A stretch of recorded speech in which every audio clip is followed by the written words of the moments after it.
Hello दोस्तों, नमस्कार। SM किसी शाना में मैं आप सब लोगों का दिल से बहुत बहुत स्वागत करता हूं। चलिए दोस्तों, बहुत सारी चीज़ों को कवर करने स्टार्ट करते हैं। सबसे पहले सिप्ला के साथ। सिप्ला आपको पता ही है, फार्मा सेगमेंट में काम करने वाली कंपनी। 8% तक आज के दिन स्टॉक में तेज़ी देखने को मिल गई।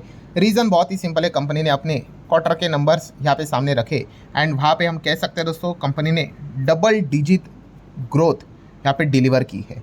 डेफिनेटली इस प्रकार के नंबर्स मार्केट हमेशा वेलकम यूजुअली करता ही करता है। देन अगर बात करें दोस्तों, तो JSW स्टील वाले जो कंपनीज के नंबर होते हैं ना दोस्तों, थोड़ा सा मतलब बोलते हैं ना, ये नॉर्मल टाइप के नंबर नहीं होते। काफ़ी ज़्यादा आपको यहाँ पे उथल पुथल देखने को मिलेगी, मल्टीपल एडजस्टमेंट होते हैं, सिक्लिकल टाइप का इनका परफॉर्मेंस यहाँ पे रहता है।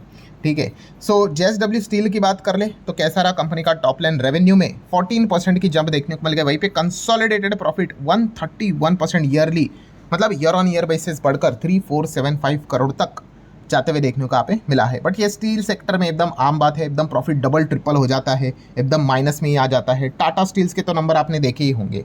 ये पॉइंट्स आप जरूर कंसिडर यहाँ पे कर सकते हो जब आप स्टील सेगमेंट को स्टडी करते हो तब।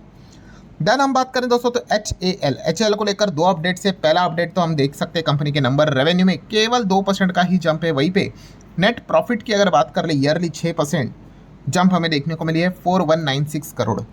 HAL की अगर बात कर ले, सेकंड जो खबर है दोस्तों, जिस चीज़ के चलते हम कह सकते हैं कि HAL का शेयर एकदम नीचे आते हुए देखने को मिला, मतलब काफ़ी वॉलेटिलिटी क्यों रही, नंबर्स भी, एंड उसके बाद जो एक खबर आई जिस चीज़ के चलते ऑब्वियसली नेगेटिव खबर निकल कर आई, जिस चीज़ के चलते बाद में गिरावट भी आई। और वो खबर किससे रिलेटेड है दोस्तों, तो आप देख सकते हैं, negative news for the HAL as Tejas MK-18 delivery gets delayed. ठीक है, मतलब क्या है दोस्तों, ये तो चीज़ें पहले से हम सभी लोग काफ़ी बार यहाँ पे देख चुके हैं कि HAL के जो तेजस फाइटर जेट्स है, उनके जो डिलीवरीज है ऑन टाइम रहते ही नहीं है। इनफैक्ट हमारे जो एयरफोर्स के जो चीफ थे, उन्होंने भी ये पॉइंट सामने रखा हुआ था कि ऑर्डर कब का देके रखा हुआ है, अभी तक तो वो चीज़ें काफिले में शामिल ही नहीं हो रहे हैं। ठीक है, तो इस चीज़ के चलते कॉन्फिडेंस हम यहाँ पे लूज़ करते हैं, एंड इसी चीज़ के चलते आप देख सकते हैं HAL काफ़ी ज़्यादा परेशान भी यहाँ पे हो चुका है। नेक्स्ट अगर हम बात करें दोस्तों, तो यहाँ पे अदानी के तो बहुत सारे शेयर्स देखने को मिल जाते हैं, बट हम कह सकते हैं कि आज के दिन अदानी एंटरप्राइज में हम लोग को एकदम फर्राटेदार तेजी देखने को मिल गई। इतनी बड़ी कंपनी 9% तक भाग रही है, तो क्या है ऐसा रीज़न जिस चीज़ के चलते सिर्फ भागा नहीं, 52 एक हाई भी लगाया है। तो दोस्तों यहाँ पे बहुत बड़ी ब्लॉक डील होते हुए देखने को मिली है। बड़ा माल यहाँ पे खरीदा जा चुका है, 1435 करोड़ की ब्लॉक डील। एंड अगर हम यहाँ पे देखें तो रफली 60 लाख शेयर्स हमें चेंज इन हैंड होते हुए देखने को यहाँ पे मिले हैं। ये पॉइंट आप जरूर कंसिडर यहाँ पे कर सकते हो। और जब भी इतनी बड़ी ब्लॉक डील्स होती है, बल्क डील्स होती है, तो फिर ऑटोमेटिकली जो FIS/DS का जो डेटा रहता है, उसमें हमें काफ़ी कुछ चीज़ें बदलते हुए देखने को यूजुअली मिल जाती है। और इसीलिए आज के दिन आप देख सकते हो दोस्तों, आज है 14 मई। यहाँ पे DS तो ठीक है भाई, खरीदते ही रहते हैं, बट FIS भी आप देख सकते हो दोस्तों, 187 की बाइंग देखने को मिल रही है। यूजुअली तो FIS तो भाई बिकवाली करते रहते हैं, तो सडनली ये बाइंग मतलब क्या ही है, not even 200 crore, but still बड़ी बिकवाली नहीं है। तो ये जब भी हमने देखा है, ये जो चीज़ें रहती है, जो विंडो रहता है, उसमें आपको ये बड़े ब्लॉक बल्क डील्स ही देखने को यहाँ पे मिल जाते हैं। इसलिए तो हम लोगों ने देखा है कि कभी भी एकदम से ही FIS जो लगातार यहाँ पे selling selling selling selling selling selling करते हैं, और सडनली देखा जाता है कि बाइंग यहाँ पे हुई है, तो हमेशा चेक कर लेना भाई, बहुत बड़ा ब्लॉक बल्क डील्स आपको मिल जाएगा। ये चीज़ मैं इसके पहले भी सिखा चुका हूँ, वापस इस वीडियो में मैंने आप लोगों को वो पॉइंट यहाँ पे बता के रखा हुआ है। ठीक है, एंड यही चीज़ के चलते आज आप कह सकते हैं one of the strongest possibility यही है कि बड़ी ब्लॉक डील्स यहाँ पे हुई है, उसमें ये FIS के चलते ये आपको नेट बाइंग देखने को मिली है। इसको आपने इतना ज़्यादा सीरियसली नहीं लेना चाहिए, बिकॉज FIS क्या वापसी करेंगे या नहीं, जैसे मैंने काफ़ी बार बताया है, क्या इंपॉर्टेंट है, यस, कंसिस्टेंसी इंपॉर्टेंट है। ठीक है, एक बार तो ऐसे एक बार क्या, कल परसों भी अगर खरीद लेंगे तो भी हम इसको वापसी नहीं कहेंगे। हफ्तों भर तक अगर वो बाइंग करेंगे, एंड वो भी समझ में आता है, कॉन्फिडेंस 2000 करोड़ 3000 करोड़ 4000 करोड़ की लगातार बाइंग चल रही है, तो पता चलेगा। ठीक है, ऐसे छोटे मोटे बाइंग से यहाँ पे कुछ खास चीज़ें यहाँ पे बनती है नहीं। देन दोस्तों बात करेंगे दोस्तों, तो IRFC रेलवे की फाइनेंस सेगमेंट में काम करने वाली कंपनी NBFC आपको पता ही है। मार्च दिसंबर मार्च कंपनी के नंबर आप यहाँ पे देख सकते हैं, काफ़ी सिंपल होते हैं इनके नंबर्स पढ़ना, ना तो कोई प्रोविजन का झंझट, ना ही कोई यहाँ पे टैक्स का झंझट। ठीक है, डायरेक्टली यहाँ पे कंपनी का इनकम कितना है वो देखेंगे, माइनस करेंगे एक्सपेंस, प्रॉफिट आ गया वो फाइनल प्रॉफिट। ठीक है, आप देख सकते हैं टोटल इनकम 7328, लास्ट टाइम था 6719, और उसके पहले 6723। 67 के रेंज वाला 73 के रेंज में आया है। क्वार्टरली ईयरली इनकम में तो इजाफा है, सब कुछ खर्चे बिर्चे माइनस करने के बाद फाइनल जो प्रॉफिट हमें मिल रहा है, यहाँ पे आप देख सकते हो कितना है, 1684 का प्रॉफिट है, जो कि 3 महीने पहले 1800 था।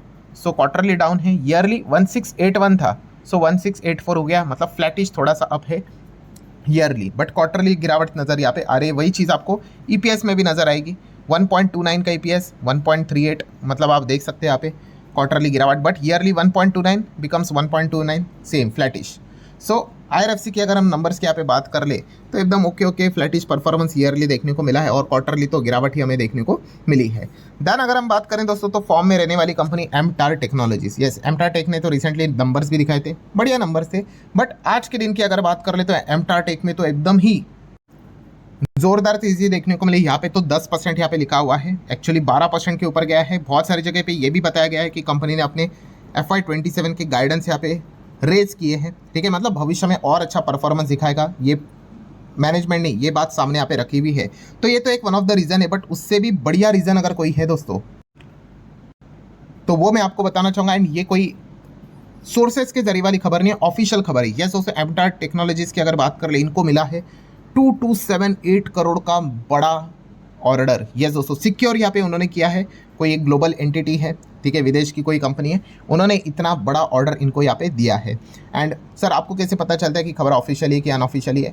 एक्सचेंज के ऊपर जाने का, कंपनी का नाम टाइप करने का, एंड वहाँ पे आपको अनाउंसमेंट में चीज़ें देखने को मिल जाएगी। तो आप देख सकते हैं दोस्तों, एमटार टेक ने ये बात खुद एक्सचेंज में यहाँ पे पब्लिश करके सबके सामने रखा हुआ इंटरनेशनल एंटिटी है, ठीक है। हालांकि उन्होंने ये भी बात बताई हुई है, आप चेक कर सकते हो, कंपनी नेम उन्होंने डिस्क्लोज नहीं किया है, कॉन्फिडेंशियल ही यहाँ पे रखा हुआ है, बट ऑर्डर वैल्यू आप देख सकते हो, ये देख लो 238.76 मिलियन, जो कि इंडियन रुपीज़ में 2278 करोड़ के आसपास ये फिगर यहाँ पे बनता है। मतलब जस्ट इमेजिन, इतना बड़ा इनको ऑर्डर यहाँ पे मिला है। तो जैसे जैसे ये काम करेंगे क्या होगा, यस यही पैसा धीमे धीमे करके इनके रेवेन्यू में ऐड होते हुए यहाँ पे जाएगा। ऑब्वियसली एक झटके में भाई कोई 2200 करोड़ आपको चेक फाड़ कर नहीं देने वाला है, आप पूरा काम करोगे तभी जाके आपको वो धीमे धीमे पार्ट में वो चीज़ें आप जैसे कंप्लीट करके जाओगे, वो सारी चीज़ें आप रेवेन्यू रिकॉग्निशन धीमे धीमे करके रख सकते हो। पॉइंट क्या है यहाँ पे, यस बिजनेस लगातार यहाँ पे इनको मिल रहा है, बड़ा बिजनेस मिल रहा है। एंड रिसेंटली हम सभी लोगों को पता ही है कि एमटार टेक ने ये भी बातें बताई है कि वो क्या कर रहे हैं, एआई एंड न्यूक्लियर में भी अपॉर्चुनिटीज़ को यहाँ पे तलाशने की कोशिश यहाँ पे कर रहे हैं। सो अच्छी बात है भाई, बिजनेस अच्छा चलेगा तो कंपनी भी अच्छा करेगी, नहीं चलेगा तो भाई पिटेगी।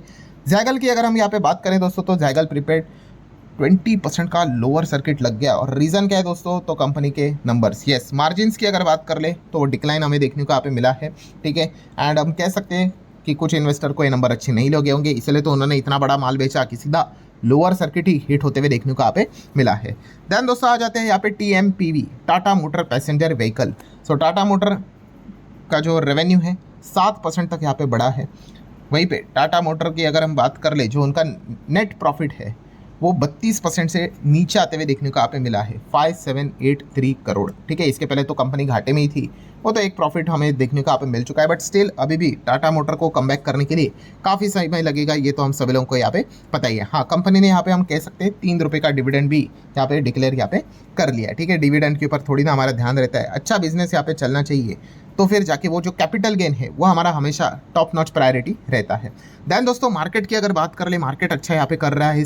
आप बाकी सारे सेक्टर्स देख सकते हो हरे रंग में चल रहे, बट ये एक सेक्टर IT सेक्टर की अगर बात करें लाल रंग देखने को मिल रहा है। आप देख लो बाकी के जितने भी सेक्टर है, अगर किधर ऑल लाल रंग है तो वहाँ पे भी आप देख सकते हो IT, मिड स्मॉल IT कंपनियाँ, ठीक है, बड़ी कंपनीज की भी बात करें लाल रंग लगातार नज़र आ रहा है।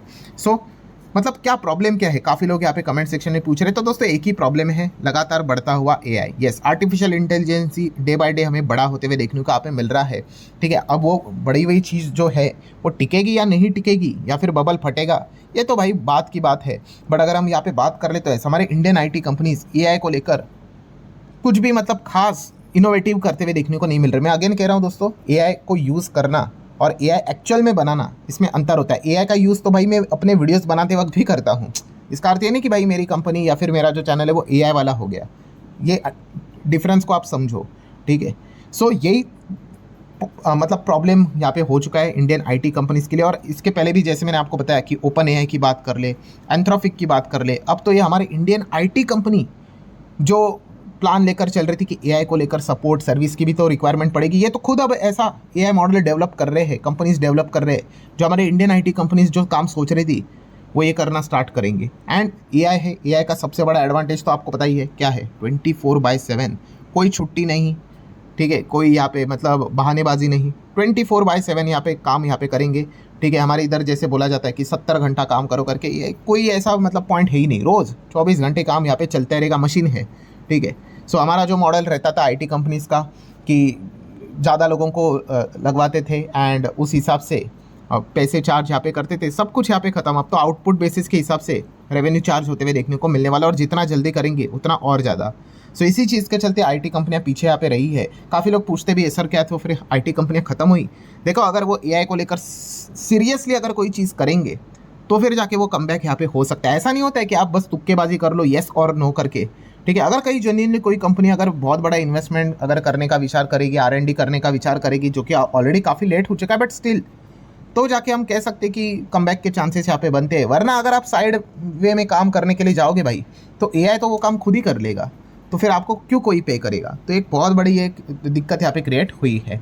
ठीक है, हाँ, इस चीज़ के चलते एआई को लेकर हम ये भी कह सकते हैं काफ़ी ओवर इन्वेस्टमेंट भी हो रहा है। एंड माइकल बरी जैसे जो लोग हैं वो तो ये तक एक्सपेक्ट कर रहे हैं कि एआई का बबल जल्द से जल्द फटेगा। इसके ऊपर मैंने कल भी वीडियो बनाया था, आपने ये ज़रूर देखा होगा। उनका तो ऐसा मानना है कि एआई का तो बबल अभी लिटरली मतलब अभी फट जाएगा। ठीक है, कुछ 1 महीने के अंदर अंदर भी यहाँ पे चीज़ें खराब हो सकती है। ये वाला वीडियो आप चाहो तो देख सकते हैं, आपको समझ में यहाँ पे आ जाएगा कि एग्जैक्टली मैं क्या कह रहा हूँ।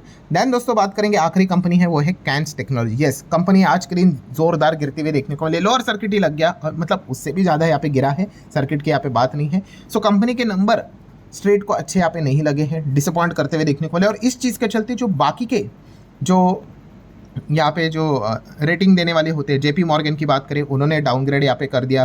देन मॉर्गन स्टैनली की बात कर ले, नुवामा की अगर बात करें, सब ने यहाँ पे डाउनग्रेड किया इनके नंबर्स आने के बाद। और सबसे बड़ा दिक्कत अगर कुछ हुआ है ना दोस्तों, तो हम यहाँ पे कह सकते हैं कंपनी ने गाइडेंस मिस यहाँ पे किया है। तो इस चीज़ के चलते, ठीक है, मतलब अभी तक का जो परफॉर्मेंस दिखा है वो तो ठीक है, but what about the future? आप आगे क्या करोगे? जैसे एमटा टेक ने देखो फ्यूचर की कैसे बातें की है कि हम इतना इतना अच्छा परफॉर्मेंस दिखा सकते हैं करके।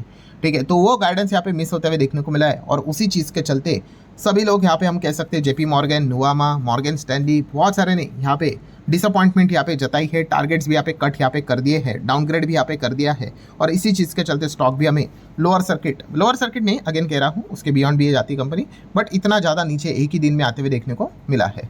सो ठीक है दोस्तों, जितने भी इंपॉर्टेंट पॉइंट्स थे सारे यहाँ पे कवर कर ले। वीडियो हेल्पफुल लगा होगा, आप चाहो तो लाइक एंड शेयर कर सकते हो। मिलते हैं अगले वीडियो में, तब तक के लिए बाय।